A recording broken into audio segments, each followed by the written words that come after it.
பாகம் 3 அத்தியாயம் 17. தீபங்களை தூண்டிவிட்டு அகிர்புகை குண்டத்தை கிளறிவிட்டு பணிப்பெண்கள் சாளர கதவுகளை திறந்தார்கள். வெளியே அடிக்கின்ற குளிர்காற்று உள்ளுக்குள்ளே மெல்லிய வெப்பத்துடன் சுழன்ற அகிர்புகையும் இதமாக இருந்தது. பிரம்மராயர் சந்திரமல்லியையே திகைப்போடு பார்த்து கொண்டிருந்தார். உத்தம சோழர் பட்டத்துக்கு வந்த 5 ஆண்டுகளுக்கு பிறந்தவள் சந்திரமல்லி. சந்திரமல்லி பிறந்த பிறகு அரசரின் சிவபக்தி அதிகம் கூடியது. நம்பி ஆண்டார் நம்பியோடு அவர் தொடர்பு அதிகரித்தது. குழந்தையை மடியில் இட்டுக்கொண்டு பல்வேறு தேவார திருவாசகங்களை நம்பியாண்டார் நம்பி பாட அரசர் காது குளிர கேட்பார். குழந்தை பாட்டுக்கு கைகொட்டி தாளம் போடும். சந்திரமல்லி மிக அமைதியான முகம் கொண்டவள். அதே சமயம் மெல்லியதாக ஒரு முதிர்ச்சி தெரியும். பிரம்மராயரை அழைத்து இளவரசர் அருண்மொழி, இங்கு பாருங்களேன், இவளுடைய முகத்தை கவனித்தால் எல்லாம் தெரிந்தவள் போலல்லவா உட்கார்ந்திருக்கிறாள். சந்திரமல்லி சாதாரண பெண்ணாக எனக்கு தெரியவில்லை. ஏதோ சாபத்தினால் பூமிக்கு வந்த தேவதை போல எனக்கு தோன்றுகிறது. அடடா, வாயை வைத்துக்கொண்டு சும்மா இருங்கள். குழந்தையை பார்த்து சபிக்கப்பட்ட தேவதை என்று யாராவது சொல்வார்களா என்று பிரம்மராயர் பதறி சொல்ல, நான் இழிவாக சொல்லவில்லை பிரம்மராயரே. குழந்தையின் முகத்தை பார்த்தால் வாழ்வியல் தத்துவத்தை அறிந்த ஒரு அமைதி, தெளிவு, ஞானம் இருப்பதாக எனக்கு படுகிறது. அதைத்தான் சொன்னேன். குழந்தை குழந்தையாக இருக்கட்டுமே, எதற்கு இந்த தெளிவும் ஞானமும்? அதெல்லாம் வரவேண்டிய வயதில் வந்தால் போதும். இல்லை பிரம்மராயரே, இவளை பார்க்கும்போது, இவளை மடியில் வைத்து கொண்டிருக்கும் போது, இவளை தோளில் சுமக்கும் போது நான் வேறு ஏதோ உணர்ச்சிகளுக்கு ஆட்படுகிறேன். எல்லா குழந்தைகளும் வாய்விட்டு சிரிக்க இவள் மௌனமாக இருப்பதைக் கண்டு வியந்திருக்கிறேன். நீங்கள் பார்த்ததில்லையா? இளவரசர் அருண்மொழி சொன்ன பிறகு பிரம்மராயர் சந்திரமல்லியை கூர்ந்து கவனித்து அவள் வேறு விதமானவள் என்பதை புரிந்து கொண்டாள். மல்லிகையில் ஜாதி மல்லி என்று ஒன்று இருக்கிறது. அது மாலை நேரம் மெல்லிய சிவப்பு கோடுகளோடு பெரிதாக மலரும். நல்ல நெடியான வாசனை இருக்கும். சந்திர கிரகணம் இருக்கின்ற நாட்களில் அந்த மலர்கள் பெரியதாகவும் வாசனை தூக்கலாகவும் இருக்கும். குழந்தையிடமிருந்து ஒரு வாசனை வீசுகிறது. எனவே இவளை சந்திரமல்லி என்று அழைக்கலாம் என்று அரசர் சொல்ல அந்த பெயர் நிலைத்துவிட்டது. இதுவரை சோழ தேசத்தில் எந்த பெண்ணுக்கும் இப்படி ஒரு வினோதமான பெயர் அமைந்ததில்லை. இளவரசர் அருண்மொழி உத்தம சோழரை அகற்றிவிட்டு தான் சக்கரவர்த்தியாக பதவியேற்ற போது சந்திரமல்லிக்கு வயது 10. நல்ல வளர்த்தி, ஊட்டமான சிறுமி, தலைமுடி அடர்த்தியாக பெரிய கண்களுடன் இளவரசர் அருண்மொழிக்கு இருப்பதை போலவே வளைவான உறுதியான உதடுகளுடன் சீரான மூக்கு, அழுத்தமான முகவாய் என்றிருந்தாள். ஊரே கோலாகலத்தில் இருக்கிறது. ஏனடி உர்ரென்று உட்கார்ந்திருக்கிறாய்? பட்ட மகிழ்ச்சி வினவ சந்திரமல்லி முகம் திருப்பி வேறு பக்கம் போனாள். ஏன் சந்திரமல்லி, என்னவாயிற்று? பக்கத்தில் அமர வைத்து பிரம்மராயர் கேட்டார். ஒருவரை புரிந்து கொள்ள எது தடுக்கிறது? அதைத்தான் யோசித்து கொண்டிருக்கிறேன். எனவே உணவு கூட பிடிக்கவில்லை. நமது அகந்தைதான் அம்மா ஒருவரை புரிந்து கொள்ள தடையாக இருக்கிறது. பிரம்மராயர் பதில் சொன்னார். அகந்தைக்கு என்ன காரணம்? சந்திரமல்லி இடைவிடாது கேட்டாள். உடம்பினுடைய வலிவு, புத்தியினுடைய அலங்காரம், உடன் இருக்கிறவர்களுடைய துணை, செல்வ செருக்கு, இவைகள்தான் அகந்தையின் அடிவேர்கள். இவையெல்லாம் எனக்கு இருக்கின்றனவே, நான் என்ன செய்வது? 10 வயது சந்திரமல்லி அந்த சேனாதிபதியை ஆச்சரியத்தோடு வினவினாள். எவன் இதையெல்லாம் கொடுத்தானோ அவனையே கேளம்மா. என் அகந்தையை என்னிடமிருந்து எடு என்று கேள். கிருஷ்ணன் ராமன் அவளுக்கு அறிவுரை சொன்னார். ஆனால் அந்த சந்திரமல்லி இறைவனிடம் என்ன கேட்டாள் என்று அப்போது தெரியவில்லை. உத்தம சோழரை அரச பதவியிலிருந்து இறக்கிவிட்டு இளவரசர் அருண்மொழி சக்கரவர்த்தியான போது அவரை சுற்றி எதிரிகள் அதிகம் இருந்தார்கள். சேர தேசம் நோக்கியும், கங்க தேசம், நுளம்பம்பாடி, தடுகைப்பாடி நோக்கியும் மேலை சாளுக்கியருடைய வலிமையை குறைக்க கீழே சாளுக்கியம் போய் அங்கு நட்பு பாராட்டியும், கீழே சாளுக்கியருக்கும் மேலை சாளுக்கியருக்கும் இடையே மித்திரபேதம் உண்டாக்கி சோழ தேசத்தின் வலிமையை அதிகரித்தும் எதிரியின் வரவை குறைத்தும் மிக பெரிய ராஜதந்திரங்களில் அவர் ஈடுபட்டு கிடந்தபோது இங்கு வேறு ஒரு நிகழ்ச்சி நடந்துவிட்டது. தொண்டை நாட்டு திருவிழ வலிதாயத்தை சேர்ந்த சாதாரண அரச குடும்பத்தை சேர்ந்த ஒரு இளைஞன் சுகவனை சந்திரமல்லி காதலித்தாள். சுகவனன் தொண்டை நாட்டிலிருந்து பொற்காசுகளும் நவதானியங்களும் தொண்டை நாட்டிற்கே உண்டான உழு கலன்களும் பித்தளை பாத்திரங்களும் கொண்டு வந்திருந்தான். எல்லாவற்றையும் விட அவன் கொண்டு வந்திருந்த இசை கருவிதான் அரண்மனையில் உள்ளோரை வியக்க வைத்தது. விதவிதமான உலோகங்களை வரிசையாக அடுக்கி வைத்து உருளை பிரம்பால் அதை தட்ட ஸ்வர கோர்வை அழகாக வந்தது. முழவு கொஞ்சிற்று, உடுக்கை கிறங்கடித்தது. பம்பையின் இழுப்பும் வேதனையும் எல்லோரையும் எழுந்து ஆட வைத்தது. எல்லா கருவிகளையும் அவனுக்கு இசைக்க தெரிந்திருந்தது. வீணை என்றொரு கருவி கொண்டு வந்திருந்தான். அதில்தான் சந்திரமல்லி சொக்கி போனாள். சங்கநிதி பதுமநிதி இரண்டும் தந்து தரணியோடு வானாள தருவரேனும் கங்கைவார் சடையர் கரந்தாருக்கு அன்பராகில் அவர் காண்டீர் யாம் வணங்கும் கடவுளாரே என்று பாடினான். பாட்டை வீணையில் வாசித்து காட்டினான். பாட்டுக்கு விரிவாக அர்த்தம் சொன்னான். இன்னும் இன்னும் என்று அவர் அந்த தொண்டை நாட்டு இளைஞரிடம் பல கவிதைகளும் பாடல்களும் கேட்டால் அவனே இயற்றிய பாடலையும் பாடினான். அதிலும் சொக்கி போனாள் சந்திரமல்லி. தந்தையும் தனையனும் பரதகண்டத்தில் பல்வேறு பகுதிகளில் முன்னேறி தினம் தினம் மரணத்தை சந்தித்து எதிரிகளை முறியடித்து வெற்றி வாகை சூடி பெரும் எக்காலமும் முரசும் அதிர ஊர்வலம் போய்க் கொண்டிருந்த போது இங்கே யாழின் ஓசை, வீணையின் நாதம், முழவின் அதிரல், பம்பையின் உருமல் என்று பரவி கிடந்தார்கள். இவை சேர தேசத்திலிருந்து கிடைத்த பொன் ஆபரணங்கள், தேன் குடுவைகள், மூலிகை மருந்துகள், பல்வேறுபட்ட முகப்புச் சிலைகள், சேர தேசத்து மக்கள் உபயோகப்படுத்தும் தாழங்குடை. அது தவிர பெரிய பிரம்பு பறவை கூண்டு. அந்த கூண்டில் உள்ள 11 பஞ்சவர்ண கிளிகளும் ராஜேந்திரரின் அன்பளிப்பு. சந்திரமல்லி தனக்கு வந்த பரிசை கூண்டோடு சுகவனனுக்கு கொடுத்தாள். எனக்கா? எதற்கு? அவன் வியப்போடு கேட்டான். நீங்கள் வாசித்த தேவார பண்ணுக்கு என்னுடைய காணிக்கை என்று சொல்லி கொடுத்தாள். அப்படியா? இதை நான் என்ன செய்வது? என்ன வேண்டுமானாலும் செய்து கொள்ளலாம். அப்படியா? ஆமெனில் இந்த கிளிகள் வானம் நோக்கி பறக்கட்டும். அவன் மெல்ல கூண்டை திறந்து ஒவ்வொரு கிளியாக பற்றி முத்தம் கொடுத்து அவளையும் முத்தம் கொடுக்க சொல்லி வானத்தில் பறக்க விட்டான். எல்லா கிளிகளும் சிறகடித்து பறந்தன. இவர்கள் இருவரும் பழையாறை முழுவதும் சுற்றினார்கள். குடந்தை முழுவதும் குதிரையில் கடந்தார்கள். போதும், அதிகம் அலையாதே என்று உலகமாதேவியார் கண்டித்தார். ஆனால் சந்திரமல்லி கேட்கவில்லை. அவளை அதிகம் கண்டிக்கவும் முடியவில்லை. சக்கரவர்த்தியின் செல்ல பிள்ளை. அவளை போய் எப்படி கண்டிப்பது என்று அரண்மனையில் எல்லோருக்கும் ஒரு தயக்கம் இருந்தது. எது சொன்னாலும் பதிலுக்கு வேகமாக சொல்கின்ற ஒரு பழக்கமும் அவளுக்கு இருந்தது. சிதம்பரம் போய் வருவோமா? அவன் கேட்டான். எப்பொழுதோ சிறு வயதில் போயிருக்கிறேன். என் தாத்தா பொன் வேந்திருக்கிறார் என்று கேள்விப்பட்டிருக்கிறேன். அரண்மனையில் அனுமதி கொடுப்பார்களா என்று தெரியவில்லை. ஆனால் அழுது புரண்டு கத்தி சண்டையிட்டு சந்திரமல்லி அனுமதி வாங்கினாள். ஒரு சிறு படையோடு சிதம்பரம் போக அவர்கள் அனுமதித்தார்கள். வீரர்களை கவனமாக காவல் இருக்க சொன்னார்கள். சிதம்பரம் போன பிறகு 2 நாட்கள் தங்கி சுவாமி தரிசனம் செய்த பிறகு கடற்கரை போக வேண்டும் என்று ஆசை வந்தது. இத்துணை வீரர்களோடு கடற்கரைக்கு போவதா? அவன் யோசித்தான். பல்வேறு விஷயங்களில் அவள் நெருங்கி வந்திருக்கிறாள். கடற்கரைக்கு போனால் இன்னும் நெருக்கமாக வருவாள் என்று சுகவனன் யோசித்தான். சோழ தேசத்தின் சக்கரவர்த்தியாக முடிசூடி தேசத்தின் பல பாகங்களுக்கும் போகும் வலிமை மிக்க ஒரு பரம்பரையில் தான் சம்பந்தம் வைத்து கொண்டால் தன்னுடைய தேசம் கப்பம் கட்ட வேண்டியிருக்காதே. தனக்கு மதிப்பும் அதிகம் கூடுமே. சோழ தேசத்திற்கு தான் மாப்பிள்ளையானால் தன்னுடைய நாட்டில் உள்ளவர்களுக்கு மதிப்பு கூடும். தன் அப்பாவுக்கும் அம்மாவுக்கும் எக்காலம் ஊதி கொண்டாடுவார்களே, கட்டியம் சொல்வார்களே. ஆனால் இந்த ராஜேந்திர சோழனை நினைத்தால்தான் கவலையாக இருக்கிறது. அவனை பார்த்தால் நரமாமிசம் உண்ணும் காபாலிகன் போல காட்சியளிக்கிறான். திருவொற்றியூர் வரும்போது திருவலிதாயத்தை சுற்றி வந்துவிட்டு எங்கள் வீட்டு கொல்லைப்புறம் போல இருக்கிறது என்று சொல்லிவிட்டு போய்விட்டான். இவர்கள் வீட்டு பெண்ணை திருமணம் செய்து கொண்டால் அப்போது ராஜேந்திரர் மரியாதையாகத்தானே நடத்த வேண்டும் நம்மை. அங்கே மறுபடியும் வந்து விருந்து உண்டுதானே போக வேண்டும். எங்கள் வீட்டு பூஜை மாடம் போல இருக்கிறது என்று திருவலிதாயத்தை சொல்லித்தானே ஆக வேண்டும் என்று உள்ளுக்குள்ளே சுகவனனுக்கு எண்ணம் ஓடிற்று. இந்த வீரர்கள் தூங்கும்போது இரவோடு இரவாக நாம் நகர்ந்து விடலாமா என்று அவளை கேட்டான். ஏன்? சந்திரமல்லி திகைப்போடு அவளை விசாரித்தாள். வெளியே பறக்கின்ற அந்த பறவைகளுக்கு யார் பாதுகாவல்? அதை சுற்றி கைகோளர் படையோ தற்கொலை படையோ மேய்க்காவல் படையோ உண்டா? பசுக்கூட்டத்தில் தலைவன் உண்டா? தொண்டன் உண்டா? மனிதர்களில் மட்டும் இந்த பேதம் ஏன்? சந்திரமல்லி ஆமோதித்தாள்.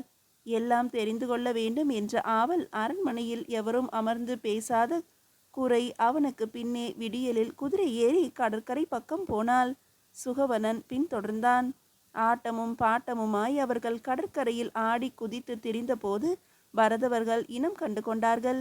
சந்திரமல்லியை விழுந்து வணங்கினார்கள். இருட்டிவிட்டதால் பெண்களுடைய குடிசைக்கு சந்திரமல்லியை அனுப்பி வைத்தார்கள். சந்திரமல்லி அங்கே அயர்ந்து தூங்கினாள். அன்று விடியற் காலை சிங்களவர் கப்பல் ஒன்று கரை ஒதுங்கியது. அதிலிருந்து குதித்தவர்கள் முரட்டுத்தனமாக பேச, பூம்புகார் பறந்தவர்கள் கோபமாக பதில் சொல்ல அங்கே ஒரு கைகலப்பு உருவாயிற்று.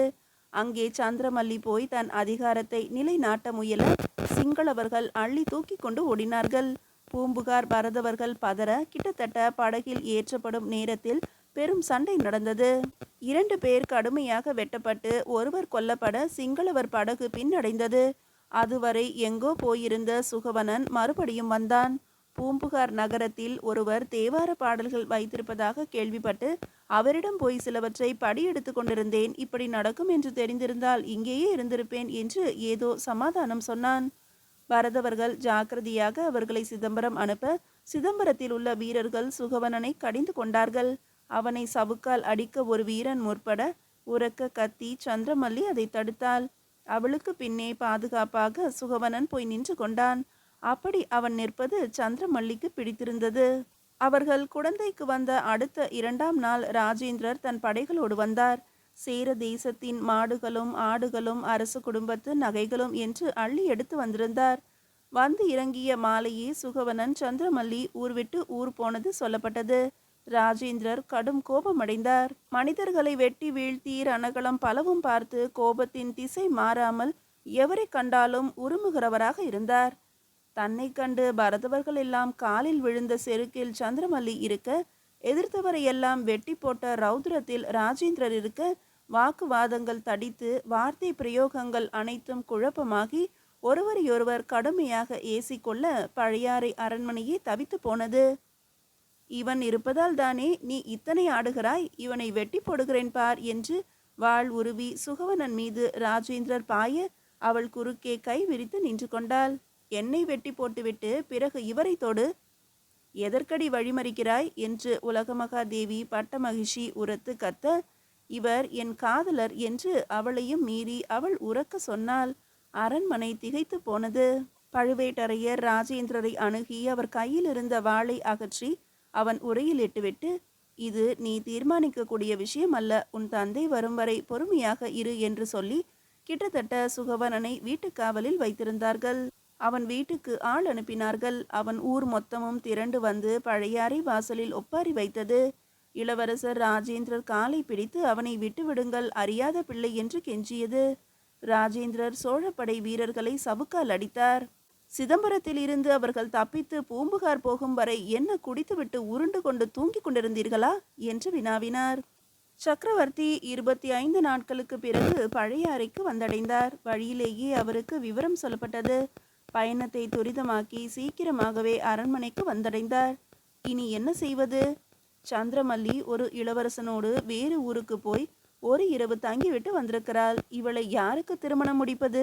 வேறு வழியில்லை, அவனுக்கே திருமணம் செய்து கொடுத்து விடலாம் என்று சக்கரவர்த்தியும் பட்டமகிஷியும் பஞ்சவன் மாதேவியும் பேசினார்கள். அவனுக்கு எதுவும் தெரியவில்லை. குதிரை ஏறி ஓட்ட முடியவில்லை. ஏறிய குதிரையிலிருந்து ஈட்டி எறிய முடியவில்லை. வெறும் கூத்தனாக இருக்கிறான். இந்த இளந்தம் பழத்தையா இளவரசன் என்று ஏற்பது? ராஜேந்திரர் கூவினார். அரசரின் எல்லா மனைவிகளும் அவரை சமாதானப்படுத்தினார்கள். பிரம்மராயர் கிருஷ்ணன் ராமன் அவருக்கு நிலைமையை மிக தெளிவாக சொன்னார். அவன் இளைத்தவனாக இருக்கிறான். என்ன நம்மால் என்ன செய்ய முடியும்? ஆனால் ஒன்று செய்யலாம். நீ அவனை வலிவுள்ளவனாக்கு. அது உன் கையில் இருக்கிறது. அவன் தொண்டை நாட்டின் பெரும் வேளாளரின் மகன். அங்கே பெரும் வேளாளர்கள்தான் சிற்றரசர்களாக இருக்கிறார்கள். அவர்களுக்கு வேளாண்மைதான் பழக்கமே தவிர வேல் எடுத்து பழக்கமில்லை. நீ அவனை வீரனாக்கு. உன்னோடு போருக்கு அழைத்து போ. அவளை நான் சமாதானப்படுத்துகிறேன் என்று சொல்ல ராஜேந்திரர் மனம் கசந்தார். இவனை வீரனாக்குவதா? புலி குட்டியை நக்கித்தான் புலியாக்கும். புலி நாய்க்குட்டியை நக்கி புலியாக்குமா என்று எகத்தாளமாக சொல்லிவிட்டு போனார். சக்கரவர்த்தி உட்பட சபையில் உள்ள அத்தனை பேருக்கும் அந்த சொல் வலித்தது. ஆனால் சந்திரமல்லி அவனை விட வேகமாக பேசினாள்.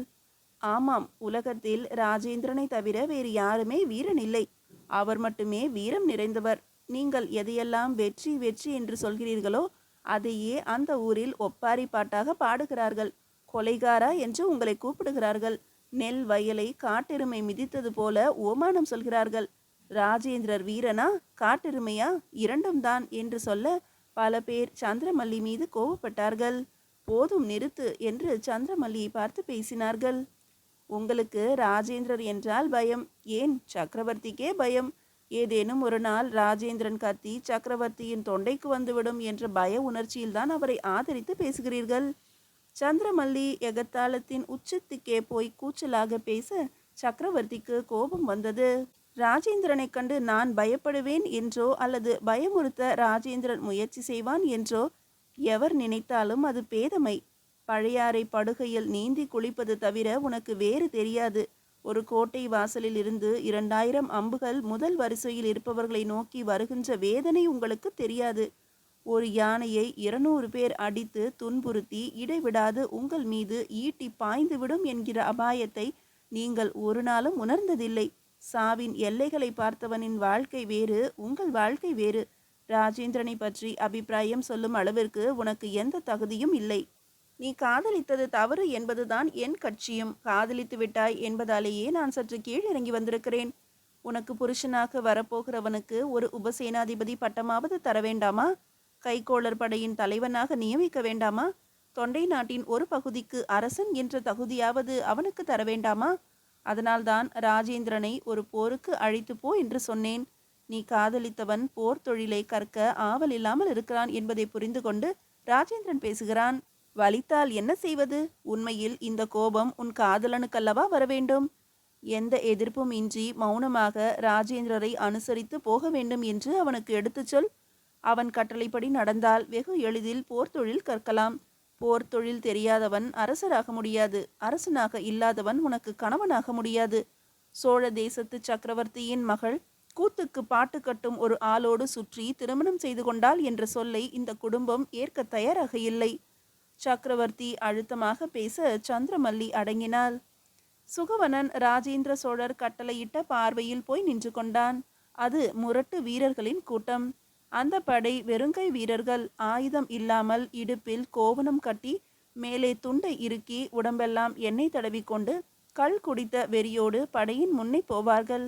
ஆயுதம் வீசினாலும் கையால் தடுத்து உள்ளுக்குள் பாய்ந்து ஒரே அடியில் ஆளை சாய்ப்பார்கள். ஒரு முறை எதிரியின் கோட்டைக்குள் நுழைந்து அரசருடைய அரண்மனையை இரவோடு இரவாக வெளிப்பக்கம் பூட்டி விட்டார்கள். சாவியை இடுப்பில் சொருகி கொண்டு நந்தவனங்களில் போய் பதுங்கி கொண்டார்கள். அந்த அரசர் உள்ளிருந்து கத்த, படைகள் வெளியிலிருந்து கத்த, சோழப்படை கதவை எளிதாக உடைத்து கொண்டு கோட்டைக்குள் நுழைந்தது. வெறுங்கை வீரர்களுக்கு ராஜேந்திரர் மிக பெரிய பரிசு கொடுத்தார். ராஜேந்திரர் கொடுத்த பரிசால் அவர்கள் உற்சாகமடைந்தார்கள். சோழ தேசத்தின் மற்ற படையினரை இந்த வெறுங்கை வீரர்களோடு அதிகம் கலக்காமல் பார்த்து கொண்டார்கள். அப்படிப்பட்ட வீரர்களுக்கு இடையே சுகவனனை வைத்ததும் சுகவனன் திணறி போனான். மணலை கையால் அரைந்து கையை உறுதியாக்கின்ற பயிற்சியில் அவன் தவித்து போனான். எத்தனை அடித்தாலும் வலி பொறுத்து கொள்ள வேண்டும் என்று சொன்னதும் மிரண்டு போனான். மூக்கு உடைபட வேண்டும், அப்பொழுதுதான் நல்லது என்று அவனை அருகே அழைத்து ஒருவன் தலையை பிடித்து கொள்ள இன்னொருவன் நச்சென்று மூக்கில் குத்தினான். உள்மூக்கு உடைந்து ரத்தம் கொட்டியது. நாள் முழுவதும் சுகவனன் அலறி கொண்டிருந்தான். ஆனால் யாரிடமும் எந்த தகவலும் அவனால் சொல்ல முடியவில்லை. சொல்ல அனுமதியில்லை. எனக்கு சோழ தேசமும் வேண்டாம், சோழ இளவரசியும் வேண்டாம், என்னை விட்டுவிடுங்கள் என்று ராஜேந்திரரை போய் பார்த்து கெஞ்சினான். ராஜேந்திரர் அவனை வெறித்து பார்த்தார். நீ விட்டுவிடலாம், என் தங்கை விடமாட்டாளே. அவள் வந்து நின்றால் நான் என்ன செய்வேன்? மறுபடியும் உன் கவுத்தும் பாட்டும் தானே பெரிய விஷயமாக போகும். தெரிந்தோ தெரியாமலோ நீ சோழ தேசத்து இளவரசியோடு குதிரை ஏறி பூம்புகாருக்கு வந்துவிட்டாய். இனி என் தங்கைக்கு எங்கு திருமணமாகும்? யார் பெண் எடுக்க வருவார்கள்? நீங்கள் ஊர் முழுவதும் சுற்றியது சோழ தேசம் முழுவதும் தெரிந்துவிட்டது. எனவே உனக்கு வேறு வழியில்லை. நீ வீரனாக மாறித்தான் ஆக வேண்டும். இது ஆரம்பகால வேதனை. ஒரு மண்டலம் இங்கு அவஸ்தைப்படு. பிறகு உனக்கே மணலில் அறைய வேண்டும் என்று ஆசை வந்துவிடும். ஆனால் மன உறுதியில்லாத சுகவனன் எத்தனை சொன்னாலும் ஏற்க மறுத்தான். விட்டுவிடுங்கள், நான் திருவலிதாயம் போய் விடுகிறேன் என்று கெஞ்சினான். நான் அந்த முடிவை எடுக்க முடியாது. சக்கரவர்த்திக்கு ஓலை போயிருக்கிறது. உன்னால் தாங்க முடியவில்லை என்று சொல்லி இருக்கிறேன். அவர் என்ன ஆலோசனை சொல்கிறாரோ அதன்படி நடப்பேன். அதுவரை நீ இங்குதான் இருந்தாக வேண்டும் என்று விட மறுத்தார். ஆனால் விட்டுவிடு என்று சக்கரவர்த்தியிடமிருந்து ஓலை வந்தது. ராஜேந்திரர் கவலையானார். இவனை விடுவித்து விட்டால் சந்திரமல்லியை புறக்கணிப்பானே. சந்திரமல்லிக்கு எங்கு போய் புருஷன் தேடுவது? ஒரு ஓலை கொண்டு வந்த வீரன் ஒரு மூட்டையை பிரித்து காட்டினான். சந்திரமல்லி சுகவனனுக்கு புதிய ஆடைகளும் பால் களியும் புலிநகம் பதித்த தங்கச் சங்கிலியும் அனுப்பியிருந்தாள். பால் களி பாத்திரம் கவிழ்த்து பார்க்க அதன் அடியில் ஒரு ஓலை நறுக்கு சுருட்டி வைக்கப்பட்டிருந்தது. என் புருஷன் வீரனாக இருக்க வேண்டிய அவசியமில்லை. வெறுங்கை வீரனாகவோ கைகோள படை தலைவனாகவோ ஒரு புருஷன் இருந்துதான் ஆக வேண்டும் என்று கட்டாயமில்லை.